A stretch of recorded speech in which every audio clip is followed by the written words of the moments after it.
中国的国庆节，世界的黄金周，一到国庆假期，中国人跟解压缩包一样，飞得满世界都是。大家好，我是微笑。国庆我也出去玩了，因此这几天没有更新视频。今天来给这个国庆做个总结，用一个字形容的话，就是堵。中国人口是14亿的登记，却有30亿的体感。来到北京故宫，不知道的以为在亮大早，乌压压的一片，全是人头。咱就说当年百官上朝也没这么多人吧。万里长城里外都是人，有人刚到景区入口，转身就丢了初吻，有人排队几个小时，内衣都被挤掉了。本来大家是想看风景的，结果在大量的人群中发现了少量的景色。北京天坛国庆假期的顶流，一眼望去全是人头，排队2小时，硬是还没看到祈年殿的门在哪，急得保安都开始劝游客回家。请大家回家吧，排队2个小时有什么概念？时间太长了，请大家回去吧。最离谱的是甘肃敦煌把骆驼硬生生走出了丝绸之路的盛况，可能沙漠的骆驼做梦都没想到，把一辈子没见过的亲戚1天之内全见完了。甚至为了游客的出行安全，当地还特意为骆驼加设了红绿灯，只是不知道骆驼闯红灯得扣几分。这场面知道的是来旅游，不知道的还以为要去攻打匈奴呢。沙漠堵骆驼也就算了，你敢相信需要70万才能爬一次的珠穆朗玛峰，在凌晨3点的半山腰竟然也堵住了。好家伙，看这阵势，是时候给珠穆朗玛峰安电梯了。珠峰都能堵，还有不堵的地方吗？其他景点也是不甘落后，就连趵突泉的鱼都因公殉职了。保安说别喂了，别喂了，再这样喂都把咱们同事给撑死了。放眼望去，各地景点都被挤成了马赛克。再看桂林的漓江，由于顾客数量激增，导致漓江所有的竹筏全部出动，那场面简直堪比3国的赤壁之战。部分游客拍摄的第一视角画面，真的有种万军出征的感觉。还有网友更是调侃，漓江都快忙成马六甲海峡了。回头一看，发现西湖的断桥变人桥，游客排队3小时，发现尽头是厕所。估计白娘子要是在这喊官人，怕是几万人同时答应。还有夜爬泰山的网友感叹，一度觉得当年孙悟空打南天门的10万天兵天将有点夸张，可来到南天门才明白，人家那是纯纯的写实手法呀。好不容易爬上山顶想看个日出，当你拿出手机想晒朋友圈时，抬头你发现全是自拍杆。而江西武功山更是人山人海，可谓抬头全是屁股，回头都是脸。就这场面，当年6大门派围攻光明顶都没这阵势。就算张无忌来了，估计乾坤大挪移都放不出来了。为了让游客能有至臻版体验，面对数亿的访客量，各地文旅真是卷出了新花样。靠卤鹅，高书记爆火的重庆荣昌直接开放政府食堂接待游客，干部集体变身服务员，主厨秒变炒菜机器人。据说大厨一天连炒13-14个小时，人都炒麻了。但为了游客们能吃好饭，荣昌文旅毫无怨言。南昌烟花秀120万人，武警官兵用身体组成围墙，控制游客离场速度，最终在3小时内完全散场，零踩踏，零事故。贵州高过河漂流，风险程度更是让《西游记》都显保守。11公里漂流甚至能重组家庭，网友戏称一次性游客制造机。来到秦始皇兵马俑，本想感受秦王扫6合的霸气，结果一进兵马俑坑，先被当代人扫景区的阵仗吓懵。坑边栏杆外3层内3层，手机举得比兵马俑的兵器还高，前排游客的脑袋完美挡住跪射俑的脸。有大哥挤了半小时，只看青俑的后脑勺吐槽，我这哪是看文物，分明是看人类后脑勺展览。更绝的是，有小朋友趴在家长肩头喊，妈妈，兵马俑里混进好多火俑啊。还有一大批人想趁着国庆来灵隐寺求个平安，结果从山脚堵到山门，香火味里混着汗味，连呼吸都得排队。好不容易挤到店内，刚想闭眼许愿，耳边全是嚷嚷，借过别挤我包。睁眼一看，供桌前的人群比菩萨的信徒还密集。有阿姨虔诚地举着香，愣是没找到插香的地方，最后对着人群念叨，菩萨啊，您先等等，我挤进去再说。菩萨万万没想到，国庆不仅不放假，反而累成了最忙的神。想登楼俯瞰长江美景，结果从景区门口排队到楼底，再从楼底排队到楼顶，全程2小时，登顶3分钟。到了楼顶，想拍张没有路人的照片，结果镜头里全是人头，连黄鹤楼的飞檐都得找角度才能看见。有大叔苦笑，当年李白登黄鹤楼写诗，要是现在这阵仗，估计他都没心思作诗，满脑子都是怎么挤出去。晚上想来洪崖洞看夜景，结果从千厮门大桥开始堵，步行到洪崖洞门口，腿都走酸了。到了景区里，电梯排队半小时，楼梯上全是人，想拍张洪崖洞的全景，手机举得再高，也全是前面游客的脑袋。想去长沙看看毛主席青年雕像，结果从地铁站出来就开始堵，步行到雕像前走了1个多小时。到了雕像下，想拍张和雕像的合影，结果镜头里全是游客，只能把手机举到头顶盲拍。既然内地太多人，那选择在海边躺椅上晒晒太阳，吹吹海风总行了吧？结果到了沙滩才发现，躺椅连个缝隙都没有，沙滩上的人比沙子还多。想下海游泳，刚走到水边就被密密麻麻的人挡回来，水里的人挤得连划水都费劲。这哪是来游泳，分明是来下饺子，还是没煮熟的那种，全是人。不仅如此，现在连非洲动物都知道中国人放假了。想过景区堵、沙漠堵，都没想过非洲大草原竟然还能堵车，越野车一辆接着一辆，全是来看非洲动物大迁徙的。在国内都没堵上的车，没想到在东非大草原堵上了。可要知道，在中国追求小众本身就是一件很大众的事情。巴厘岛追海豚的在堵船，瑞士 First 山在堵卡丁车，泰国翡翠洞穿洞的都排成人体长龙。从印尼的火山来外国了，全是中国人。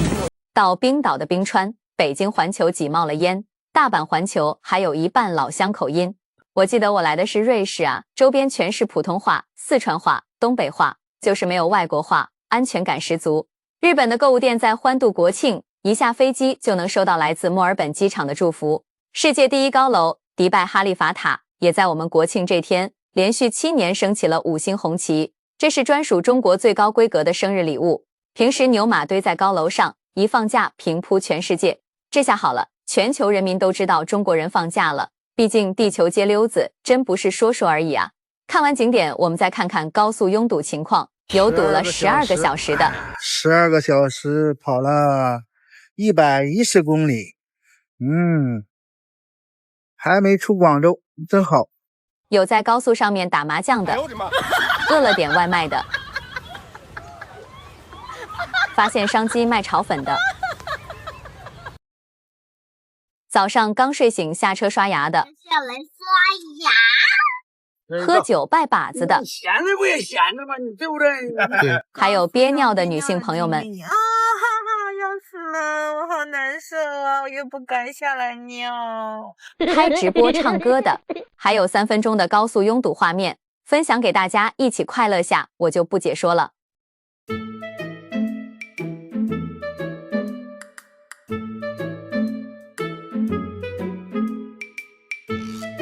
我操，好牛逼啊！车子堵得不行了，他退回去了，退出高速了。去年国庆节开车回家堵车了，今年我学聪明了，提前1天回家，没想到这群屌毛也学聪明了，结果又堵了。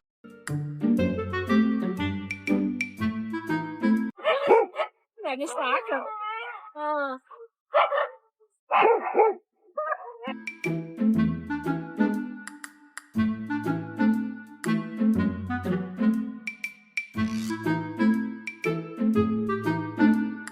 噜噜噜噜，说你呢，把眼闭上，别看我，吃了你。分手时含泪看着我，到现在你是否记得我？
哥已经开始做饭了。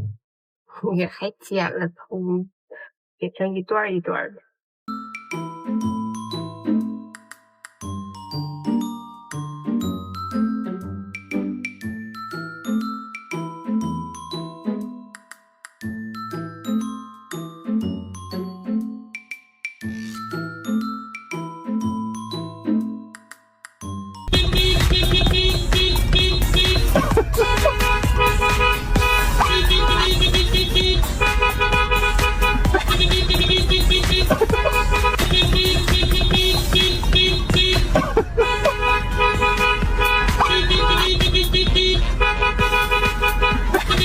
王气啊！无人机叫大家起床啦！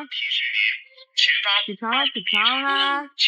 无人机在叫大家起床啦！那么为什么每年国庆这么拥挤，还有这么多人依旧乐此不疲？看完这些内在原因，或许你会有新的认识。很多人脑子里首先想到的是无法理解这些人。每年这个时候，都会有人发出灵魂拷问：为啥非要花钱买罪受？但第二年又屁颠屁颠加入这场人类大迁徙。先来看一组恐怖的数据。2024年国庆期间，全社会跨区域人员流动量累计达到20.03亿人次。可能这么说，大家没有一个直观的概念，相当于把整个欧洲的人口来来回回挪动4次。而国内出游人数7.65亿人次，比整个美国的人口还多出2亿。旅游总花费7008.17亿元，相当于恒大负债的1/3。那么不知道大家有没有发现，哪怕一瓶矿泉水卖5块，酒店价格翻倍，景点排队1小时，这些问题都是可以忍受的。还有一些话语，比如大过节的，孩子还小，以及去旅游时的来都来了，因为这些话，大多数不愉快的体验也就算了。那么问题来了，大家明明知道会有坑，会人挤人，为什么大家还要前赴后继去参加这场人类大迁徙？首先，不得不从我们神奇的假期制度说起。中国劳动者平均带薪休假天数在全球排名以21天垫底。根据人社部调查显示，近半数上班族根本没有带薪休假，能自主安排带薪休假的人只有 31.3%。于是呢，国庆黄金周就成了全国人民的救命稻草。一年就这一次长假，不出门，难道在家看朋友圈直播全球旅游吗？所以呢，不是大家爱扎堆，而是除了扎堆别无选择。今天就让我们用经济学、心理学和段子手的视角，揭开这个年度最大规模自虐狂欢背后的真相。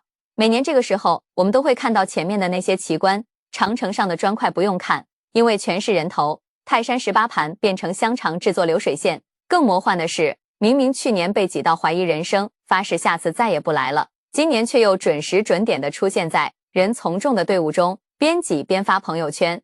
好多人吐槽，旅游1周，感觉像是被人打了一顿。那为啥非去不可呢？这里面就不得不提，就是羊群效应的从众心理。心理学上有个现象叫 FOMO Fear of Missing Out， 错失恐惧症，在社交媒体时代被无限放大。当你的朋友圈被9宫格旅游照刷屏时，那种别人都在玩，而自己却在刷手机的焦虑感，足以让人连夜下单机票。当然，也不排除很多朋友在旅游的时候也在刷手机。更魔幻的是打卡经济学的盛行，现在的旅游已经演变成了一场大型真人收集游戏。长城打卡、故宫打卡、外滩打卡，仿佛没在这些地标拍过背景照，就算白来了。经典语录来都来了，排队2小时，拍照5分钟，修图5小时，发圈等赞1整天，这就是现代旅游的完整产业链。其次就是人挤人的背后藏着经济密码。别看大家嘴上喊着挤死了，钱包却很诚实。2024年国庆旅游总花费突破7000亿，比疫情前的2019年还增长了 7.9%， 今年突破了 2.5万亿。这个增量想想太恐怖了，这不禁让人思考，人挤人是不是某种神秘的消费催化剂？政府也深谙假日经济的奥义。2024年国庆前直接甩出600亿元超长期特别国债，专门用于以旧换新补贴。结果就是家电销售额同比增长 67%， 以旧换新订单暴涨 132%。南京的李先生趁着假期给新房置办家电，政府补贴叠加门店优惠，省了将近1万块。有时候就是本来没想花钱，但优惠太大，不用感觉亏了1个亿。而各地景区呢，面对汹涌人潮，也使出浑身解数，开启了内卷式创新。现在的旅游体验已经远远超出了看山看水的范畴，已经开启了魔幻现实主义，都是一些整活大师。而为了应对人潮，各大景区也纷纷祭出限流大法。故宫实行预约之后，网上抢票成了新的电子竞技。有些人甚至专门写了抢票攻略，包括凌晨守法、全家总动员法、假装5G 网络法等。最惨的是那些手慢的游客，只能在午门外拍个打卡照片，显示到此一游的行为艺术。当然，在大多数人还在景区人挤人时，有一批反节假日战士已经开辟了新赛道。数据显示，国庆后段10月5日到8日及节后1周，银发族成为出游主力，他们像经验丰富的猎人，静静等待。这些爷爷奶奶们用实际行动告诉我们，姜还是老的辣。作为子女忙着上班，实在没时间陪伴出游，只能带他们错峰旅游看世界。还有一批人进行了宅度假，在朋友圈被9宫格刷屏时，这一批人正在实践宅度假，在家躺着刷别人的旅游照，既省了钱又过了眼瘾。数据显示，国庆期间外卖平台懒人套餐订单增长 45%。 更绝的是反向旅游派，专门挑冷门城市玩。陕西商洛、新疆喀什和哈密、云南西双版纳等城市酒店预订涨幅较高。这些旅游挖宝人的信条是，宁可去小城市当大爷，也不去大城市当蚂蚁。而面对年年吐槽、年年挤的困局，专家们也提出了各种看上去不错的解决方案。比如有人建议把假期分散开，让大家错峰出行。但现实呢，就是谁先放谁后放，公务员先放还是程序员先放，北京先放还是上海先放。想想这些问题就够复杂了，还是继续挤着吧。还有就是带薪休假，虽然国家3令5申要落实带薪休假，但很多打工人表示，带薪休假怕回来发现工位都没了。某职场调查显示，超过 60% 的员工不敢请带薪假，因为领导都没休，我哪敢休。